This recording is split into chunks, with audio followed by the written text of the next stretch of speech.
സ്വർണ്ണക്കൊന്ത ഉണ്ടെങ്കിൽ ആദ്യം സ്വർഗത്തിൽ വിളിക്കുമ്പോ സ്വർണ്ണക്കൊന്തയുള്ളവരെല്ലാവരും ആദ്യം വരിയിൽ നിൽക്കണം. അപ്പൊ ത്രേസ്യാമ്മക്ക് നീ അങ്ങോട്ട് പോടി സ്വർണ്ണക്കൊന്ത. വീട്ടില് ആ ആങ്ങളോട് അനിയത്തി പറയാണ്, അമ്മ എല്ലാ ദിവസം പള്ളി പോണതല്ലേ ചേട്ടാ? അതെ, അമ്മയ്ക്കൊരു സ്വർണ്ണക്കൊന്ത ഉണ്ടാക്കി കൊടുത്തൂടെ ചേട്ടന്? അമ്മ മരിച്ചാൽ ആ കൊന്ത ആർക്കാ കിട്ടാന്നറിയോ? ആർക്കാ? ചേട്ടനല്ല കേട്ടോ. വേണമെങ്കിൽ ഒന്ന് പരീക്ഷിച്ച് വെച്ചോ. അമ്മയുടെ സ്വർണം പെണ്ണുങ്ങൾക്കണം, ആണുങ്ങൾക്ക് കിട്ടില്ല. മനസ്സിലായിണ്ട?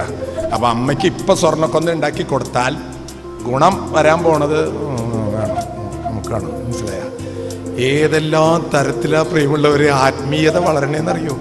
സ്വർണത്തിന്റെ കൊന്ത മാതാവ് വല്ലപ്പോഴും വിചാരിച്ചുണ്ടാവോ ജീവിതത്തിൽ എന്റെ കൊന്ത നിങ്ങൾ സ്വർണ്ണാക്കിയോ?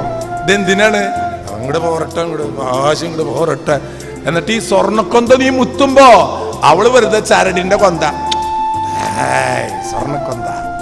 മാതാവേ, കഴുത്തില് സ്വർണത്തിന്റെ തരി പോലും ഉണ്ടായിരുന്നില്ല കേട്ടാ. എന്നിട്ട് ആ മാതാവ് തന്ന കൊന്ത സ്വർണ്ണക്കൊന്തയാക്കിയിട്ട് വെച്ച്. എന്നാ ഒരു കാര്യം ചെയ്യടാ അന്തോണിയെ, അമ്മ മരിച്ചു പോകുമ്പോ അതാ കഴുത്തിലിട്ടിട്ട് വിടറ.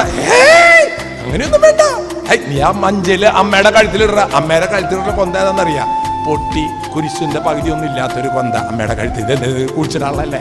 ഒരു ചേച്ചിയോട് പറഞ്ഞത്, ഞാൻ പൊട്ടിയ കൊന്തയൊക്കെ സൂക്ഷിച്ചു വെക്കി വെച്ചോ. എന്തിനാ? എല്ലാവരും മരിക്കുമ്പോ അവർക്ക് ഓരോന്നോരോന്ന് കൊടുത്തോ അവളുടെ കഴുത്തിൽ കൊണ്ടിട്ടോ. പൊട്ടി നമ്മൾ വിചാരിച്ച് പൊട്ടിയ കൊന്ത എന്താ ചെയ്യാന്ന്? ഒരു ഉപയോഗം ഉണ്ട് കേട്ടാ, സൂക്ഷിച്ച് വെച്ചോളൂ നിങ്ങള്. പൊട്ടിയ കൊന്തയൊന്നും കളയണ്ട കേട്ടോ. പൊട്ടിയ കൊന്തയൊക്കെ ഒരു പെട്ടിയിലിട്ട് വെക്കുക.